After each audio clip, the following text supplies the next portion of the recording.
and gentlemen, hello and welcome to our English news edition coming to you from Canal, Algérie.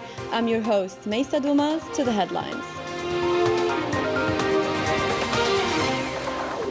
The President of the Republic, Abdelmajid Tebboune, chairs today a Council of Ministers devoted to the presentation of a joint statement by the agriculture and trade sectors on the availability of strategic materials.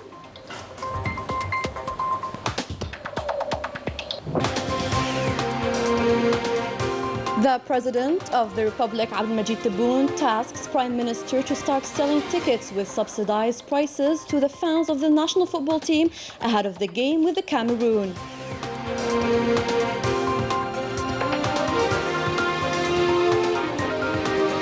Al-Jaish magazine highlights the edification process of the state institutions despite the various attempts to hinder the march of a new Algeria.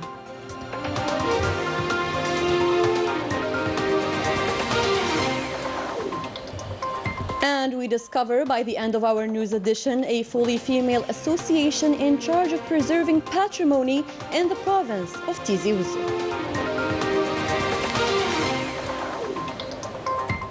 Those are today's headlines. First in our news, the President of the Republic, Abdelmajid Tebboune, Supreme Chief of the Armed Forces, Minister of National Defense, chairs today a meeting of the Council of Ministers devoted to the sectors of agriculture and trade, the availability of strategic materials, in addition to the examination of bills related to the promotion of investment, civil and penal procedures, as well as fisheries and aquaculture. Following the instructions of the President of the Republic, Abdelmajid Tebboune, to back the national football team fans in their travel to Cameroon to support our national squad, the President tasked Prime Minister Ayman bin Abdurrahman to launch from today, March 13th, the ticket sale with subsidized prices so as to ensure all the conditions for the success of this operation. After the President's decision to take in charge the Algerian football fans traveling to the Cameroonian city of Douala to support our national squad in the play-out game for the upcoming World Cup, the Youth Ministry unveiled in a communiqué further details concerning this trip. 12 flights have been programmed starting from Algiers with 4 planes, Oran 2 planes, Constantine 2 planes, Wirgla 2 planes, Bashar 2 planes. The final price of this trip stands at 85 Algerian dinars, including the ticket and the visa fees, travel insurance, PCR test meals, and transportation charges from and to the Douala International Airport. The fans are to be aged 18 and above with a valid passport. They have also to be vaccinated. The Health Ministry will take in charge the necessary measures to secure the fans. It should be noted that the deadline for selling tickets is set for March the 15th. Following the President's decision to help and accompany the national football team, the Algerian fans expressed their immense joy and happiness and their great gratitude, since it will allow the national squad to secure a positive result in the first leg. The fans appreciated the subsidized prices, seen as a token of solidarity and important support for the desert warriors willing to progress to the upcoming World Cup. وان شاء الله يكون فيها الخير علينا ان شاء الله يا ربي وفيها خير ان شاء الله. نشوفوه تحفيز زعما كاينه من الدوله باش تشجع المنتخب الوطني بيان سير وباش ثاني احنا ماذا بينا نبغوا الاعلام ونبغوا الخضره تاعنا وماذا بينا احنا نربحوا ونروحوا كوب دي موند.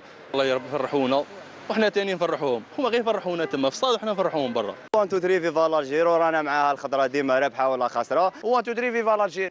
The latest edition of Al-Jaish magazine highlights Algeria's determination to preserve its sovereignty and maintain its security that consolidates the edification process of the state institutions. More details with Manal Ammari. In its latest editorial entitled March, the Month of Martyrs and Victory, the Al-Jaish magazine affirms that Algeria remains loyal to the legacy of the 5,600,000 martyrs, and that it is determined to follow the path they traced with their noble blood.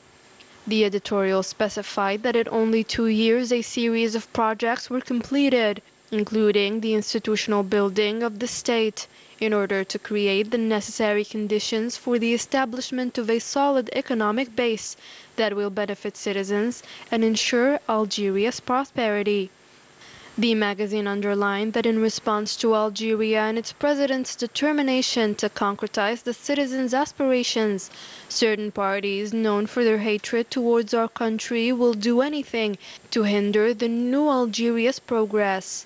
Despite these attempts, nothing will stop Algeria from moving forward towards a future whose prospects are becoming clearer at all levels. The editorialist recalled the President of the Republic's speech where he stated that our sovereignty disturbs certain parties, but we will continue down this path, driven by an implacable will, so that Algeria will occupy its rightful place at the regional and international levels with the support of the National People's Army.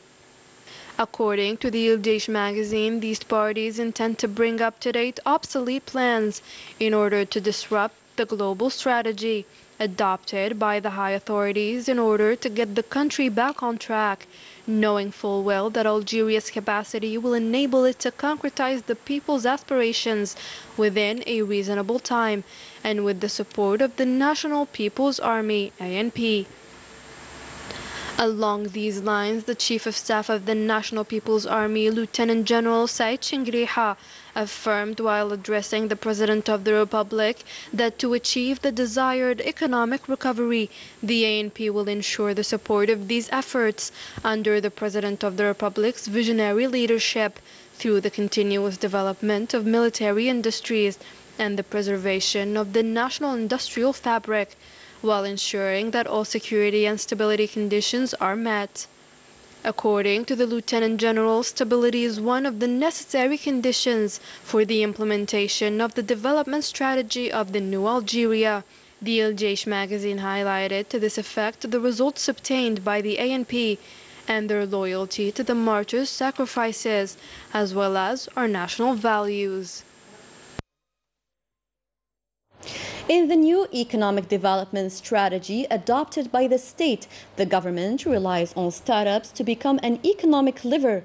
The President of the Republic, Abdelmajid Tebboune, encourages this innovative sector, especially through the digital field, namely the creation of a ministry in charge of knowledge, economy and startups. The details with Manal Ammari. In an increasingly globalized world, the use of solutions proposed by innovative startups has become crucial. Algeria chose to turn this sector into a national economic lever, thanks to the President of the Republic, Abdelmajid Tebboune's new policy. He established for the first time in Algeria's history a ministry dedicated to startups and the knowledge economy, to regulate the sector and help young project leaders to launch their startups. Startups enable innovation in different sectors of activity, including digital. They create job positions and encourage economic growth. Several startups succeeded during the pandemic in changing Algeria's status from an importing country to an exporting one. Since his inauguration, President Tebboune worked for the promotion of startups within the national economy through different measures and support mechanisms to accompany young project leaders by removing shackles for the benefit of innovative micro-enterprises. Therefore, a digital platform was launched to allow startup managers to carry out administrative procedures online to obtain the label, in addition to the creation of the Algerian Startup Fund to support startups as well as Algeria Venture. The President of the Republic keeps encouraging young Algerian project leaders to create their startups, aiming to make them national and international champions and create on the medium and long terms a favorable investment climate to attract foreign investors.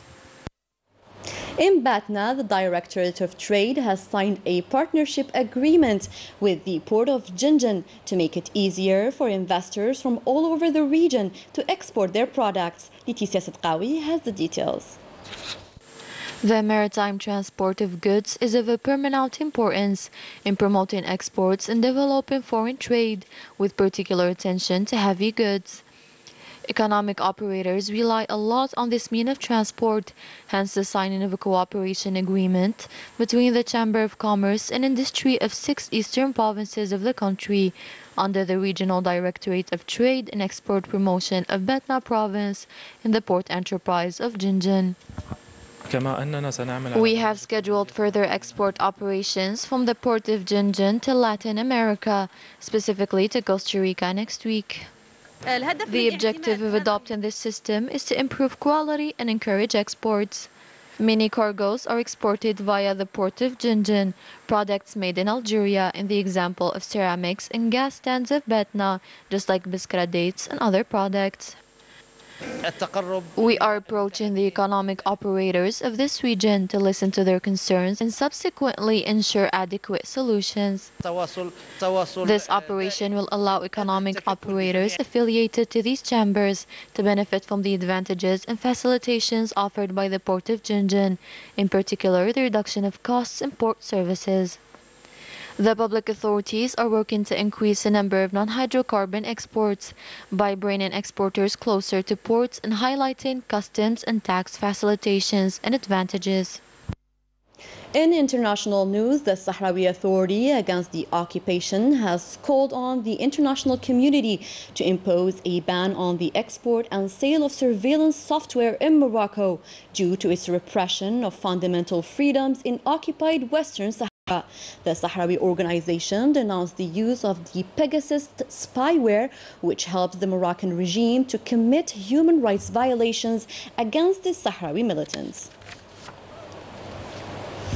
The International Narcotics Control Board has indicated that Morocco is the largest producer of cannabis destined to the European Union. According to a 2021 report, the United Nations Office on Drugs and Crime recalls that the trafficking through Moroccan territories of cocaine from Latin America to Europe guarantees significant illegal profits. On to Morocco, that is getting ready to host the 19th edition of the Mediterranean Games. The delegation of the International Committee of Mediterranean Games has paid an inspection visit and was very satisfied with the modern infrastructures realized and the overall process of the preparations. Leticia Sadqawi once again. The 19th edition of the Mediterranean Games is getting closer. Around 100 days left for the official kickoff of this major sports event. And with that, El Bahia is in full preparation with facilities up to the international standards. On the spot, the International Committee of Mediterranean Games has expressed its satisfaction with the progress. What we saw of progress is amazing and extraordinary, with the achievement of high-level facilities. Je pense que le cité d'Oran a le privilège d'avoir. I think the province of Oran has the privilege of having these modern infrastructures, not only the stadium but also the village, which is not that easy to build. Aside from the games, it is also useful for the future. On the first day of the visit of the delegation, meetings were held to inquire about the organization progress. We have met with the organization and coordination committees to observe closely all aspects. As you know, we are always assessing the state of the preparations. We are very satisfied with the infrastructures achieved. The delegation of the International Committee of the Mediterranean Games continues its visit, having other meetings to review the ongoing preparations in order to ensure the success of this mega event.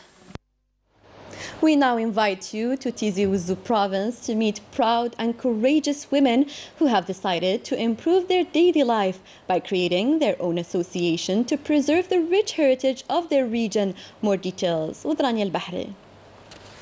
They are devoted, courageous and determined. These women from Termitin village decided to organize themselves. This is how their association was born and became active in several fields.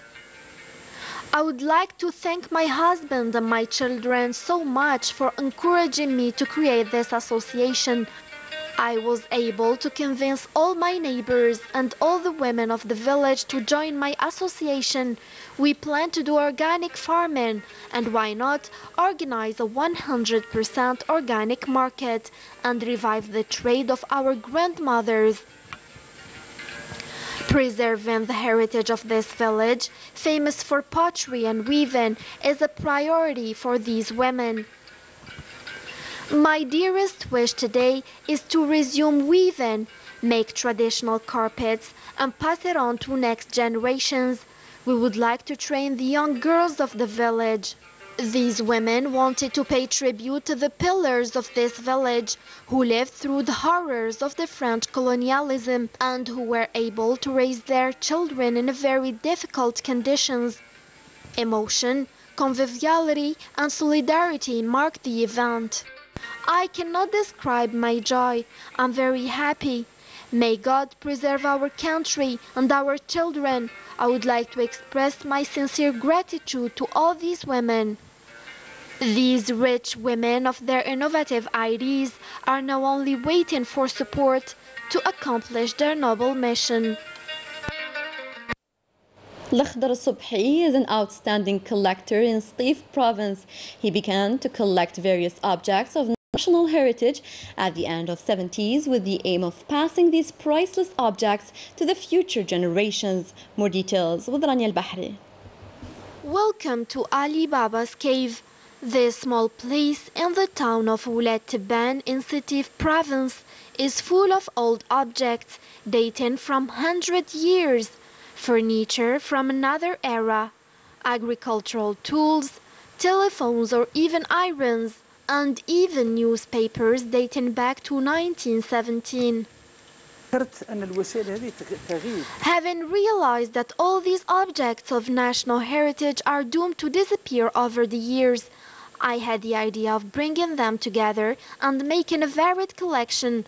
For example, this pot served for years to our war veterans during the National Liberation War, a long-term task of extreme patience that Lakhdar Subhi, retired from the national education sector, has undertaken since the end of the 70s. Especially since this small museum has become over the years a place of research. The idea of the collection of old objects became a passion. Being retired now, I devote myself entirely to this small museum. What motivates me more is the enthusiasm of many national and international researchers preparing their PhD and master degrees. This rich collection is a reference in terms of history, therefore it has to be preserved for the coming generations. That was it for our news edition. Thank you for tuning in to our program. Good night.